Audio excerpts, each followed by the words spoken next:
శ్రీమతి మాగంటి సునీతా గోపీనాథ్ గారు అభ్యర్థి కొత్తదైనప్పటికీ వారికి ఇదివరకు రాజకీయ అనుభవం లేకపోయినప్పటికీ వారు కూడా నిజంగా చాలా కష్టపడ్డారు.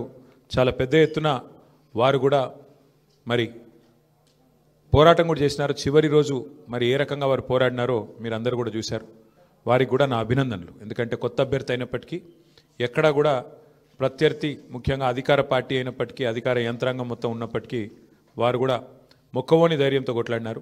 సునీతా గోపీనాథ్ గారికి మనస్ఫూర్తిగా నా అభినందనలు.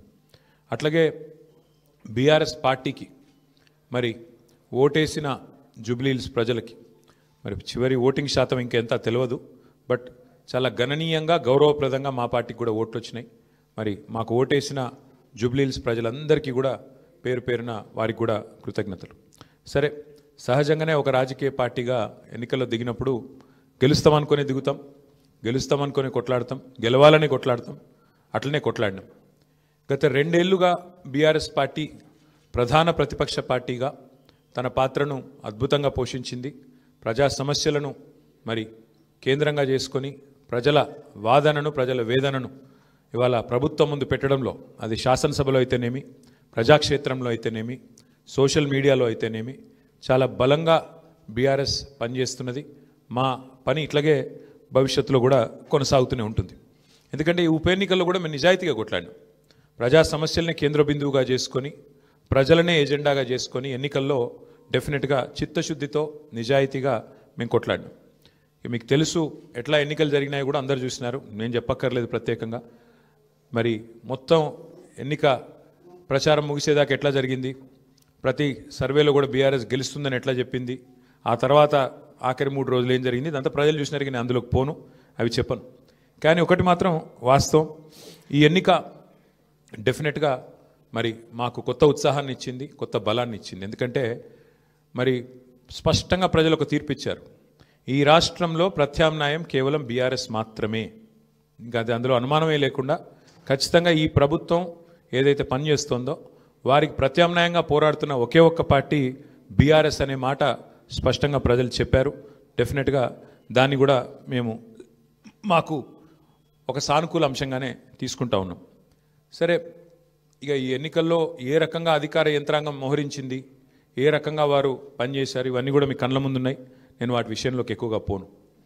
2014 నుంచి 2023 మధ్యన కూడా చాలా ఉప ఎన్నికలు మన రాష్ట్రంలో జరిగినాయి. దాదాపు 7 ఉప ఎన్నికలు జరిగినాయి. ఈ 7 ఉప ఎన్నికలు పాలేరు కానీ, నారాయణ్ ఖేడ్ కానీ, హుజూర్ నగర్ కానీ, దుబ్బాక కానీ, నాగార్జున సాగర్ కానీ, హుజూరాబాద్ కానీ, మునుగోడు కానీ, ఈ అన్ని ఉప ఎన్నికల్లో మీరు ఆ రోజు కనుక గమనించినట్టయితే అప్పటి ప్రతిపక్ష పార్టీ కాంగ్రెస్ పార్టీ, ప్రధాన ప్రతిపక్ష పార్టీ, ఒక్క ఉప ఎన్నికల్లో కూడా గెలవలేదు.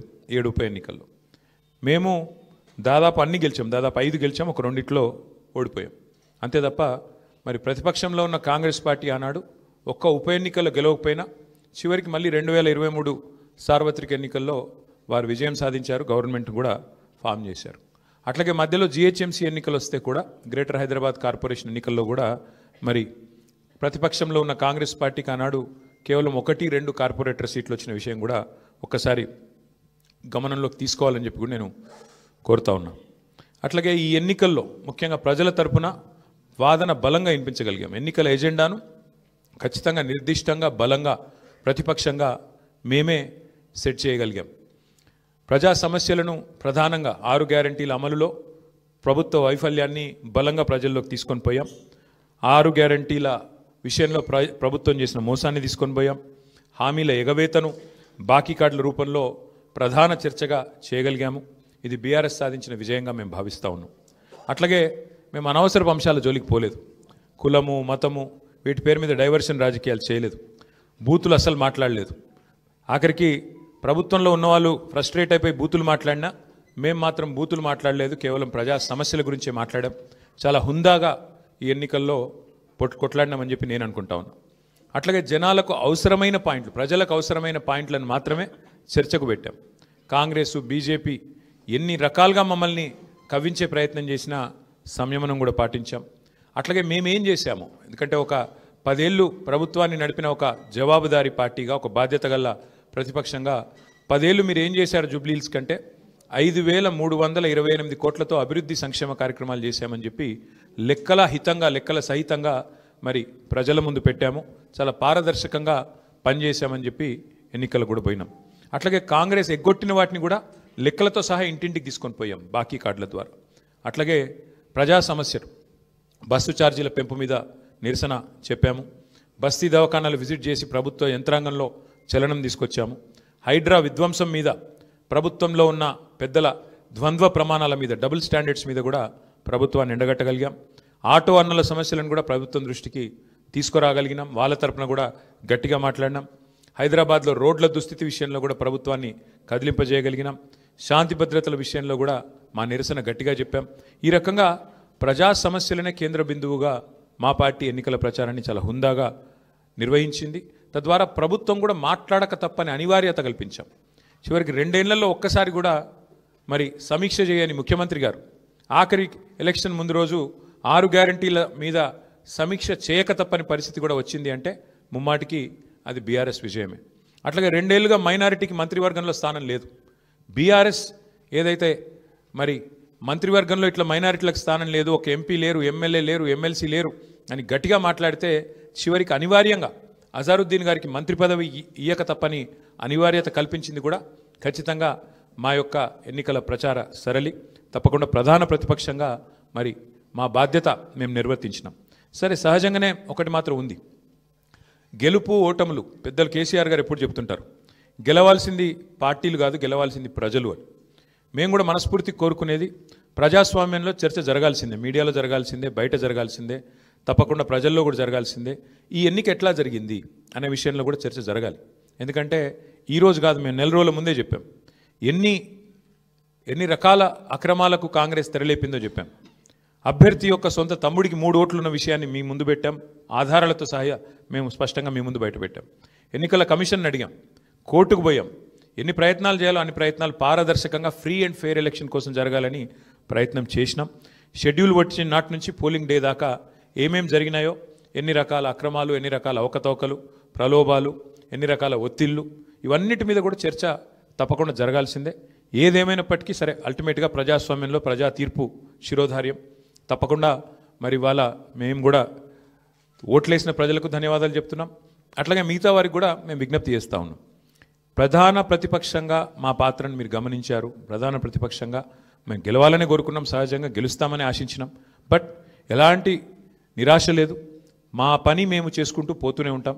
ఎందుకంటే 2 ఏళ్లుగా లగచర్ల కావచ్చు, హైడ్రా బాధితులు కావచ్చు, మూసీ బాధితులు కావచ్చు, 6 గ్యారంటీల విషయంలో బాకీ కార్డుల రూపంలో కావచ్చు, ప్రజల తరపున గొంతు ఎత్తడంలో, అట్లాగే మా మీద జరిగే దుష్ప్రచారాన్ని తిప్పికొట్టడంలో శాసనసభ వేదిక కానీ బయట కానీ బ్రహ్మాండమైన పాత్ర పోషించాం. రేపటి రోజున కూడా అట్లాగే ముందుకు పోతాం. మరి మా కార్యకర్తలకు కూడా నేను చేసే విజ్ఞప్తి, సన్నద్ధమవుదాం. అన్ని రకాలుగా ప్రజాక్షేత్రంలో మనం ఈ ప్రభుత్వాన్ని నిలదీయడంలో సఫలమైనాం. ముఖ్యంగా మా సోషల్ మీడియాలో పనిచేసే మా తమ్ముళ్ళు చెల్లెళ్ళకు కూడా నేను హృదయపూర్వకంగా అభినందనలు చెప్తా ఉన్నాను. సోషల్ మీడియాలో మీరు చేస్తున్న పని, మీకు ఎవరికి నేనేమి పార్టీ తరపున జీతం ఇవ్వడం లేదు, మీకు ఎవరికి నేను ఇచ్చేదేమీ లేదు. అయినప్పటికీ వాలంటరీగా పార్టీ మీద ఉన్న ప్రేమతో, నాయకుడు కేసీఆర్ గారి మీద ఉన్న అభిమానంతో మీరు చేస్తున్న కృషి, మీరు చేస్తున్న పని ఏదైతే ఉన్నదో మనస్ఫూర్తిగా నేను మీకు కూడా ధన్యవాదాలు తెలియజేస్తా ఉన్నా. అట్లాగే మా పార్టీ కార్యకర్తలకు, మరి మా గులాబీ కుటుంబ సభ్యులందరికీ నేను చేసే ప్రార్థన, దీంతో మనం నిరాశపడవలసిన అవసరం లేదు, బాధపడవలసిన అవసరం లేదు. తప్పకుండా ముందుకు పోదాం. అట్లా అనుకుంటే ఇవాళ జాతీయ స్థాయిలో కూడా మీరు చూసినట్టయితే మరి కాంగ్రెస్ పార్టీ బీహార్లో తన ఉనికిని కోల్పోయే పరిస్థితి ఉన్నది. కాబట్టి ఇవన్నీ సహజం, గెలుపులు ఓటములు సహజం. దీన్ని ఏదో పెద్ద సెట్ బ్యాక్ లాగా చూసుకోవాల్సిన అవసరం లేదు. తప్పకుండా మరింత బలంగా వద్దాం, ముందుకొద్దాం. ఒక రబ్బర్ బంతిని గోడకేసి కొడితే ఎట్లయితే తిరిగి బలంగా వెనకకొస్తుందో అట్లా మనం కూడా తప్పకుండా తిరిగి వెనక్కొద్దాం.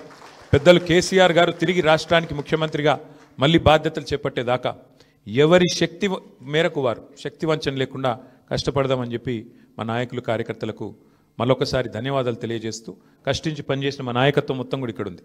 ఒక 2 గురించి నేను ప్రత్యేకంగా చెప్పాలి. హరీష్ రావు గారు మధ్యలో పాపం వారి తండ్రి అనుకోకుండా అకాల మరణం జరిగింది. అయినప్పటికీ ఆయన ఇవాళ కూడా పూజలో ఉన్నారు. ఈ నిమిషానికి కూడా పాపం వారి తండ్రి గారికి సంబంధించిన స్వర్గపాత్రకు సంబంధించిన పూజలో ఉన్నారు. అయినప్పటికీ ఇంట్లో ఉండి కూడా ఆయన కూడా చాలా కష్టపడ్డారు. వారితో పాటు ఇంకా చాలామంది, మా రవీంద్రరావు గారు, మా ఎమ్మెల్సీ, వారి సొంత అన్నగారు చనిపోయినారు. అన్నగారు చనిపోతే కూడా ఉదయం పోయి సాయంత్రం వచ్చినారు. అంటే అంత కమిట్మెంట్తో మా నాయకత్వం పనిచేసింది. అట్లా ఇంకెంతోమంది ఉన్నారు, నేను ఒకరిద్దరు పేర్లు చెప్తున్నాను ఏమనుకోవద్దు, ఎంతోమంది నాకు తెలిసిన 2 ఎగ్జాంపుల్ చెప్పినాను. ఇంకెంతోమంది తమ తమ కుటుంబాలను వదిలేసి దీపావళి కూడా పోకుండా మా నాయకులు హైదరాబాద్లోనే ఇక్కడే ఉండి దీపావళి పండుగ కూడా పోకుండా కుటుంబంతో ఉండకుండా జూబ్లీహిల్స్ నియోజకవర్గంలోనే మకాం వేసి పనిచేసినారు. వాళ్ళందరికీ కూడా నేను శిరస్సు వంచి ధన్యవాదాలు తెలియజేస్తా ఉన్నా. సరే, దీన్ని ఒక చిన్న సెట్ బ్యాక్గా చూస్తాం తప్ప ఇంకోటి కానీ కాదని మళ్ళొకసారి తెలియజేస్తూ, పత్రికా మిత్రులు కూడా అందరు సహకరించారు, మా ఇంటర్వ్యూలు తీసుకున్నారు, ప్రజల వాణిని కూడా వినిపించారు. మీకు కూడా ప్రత్యేకంగా మీడియా కూడా ధన్యవాదాలు తెలియజేస్తూ మీ అందరికీ నమస్కారం. Thank you.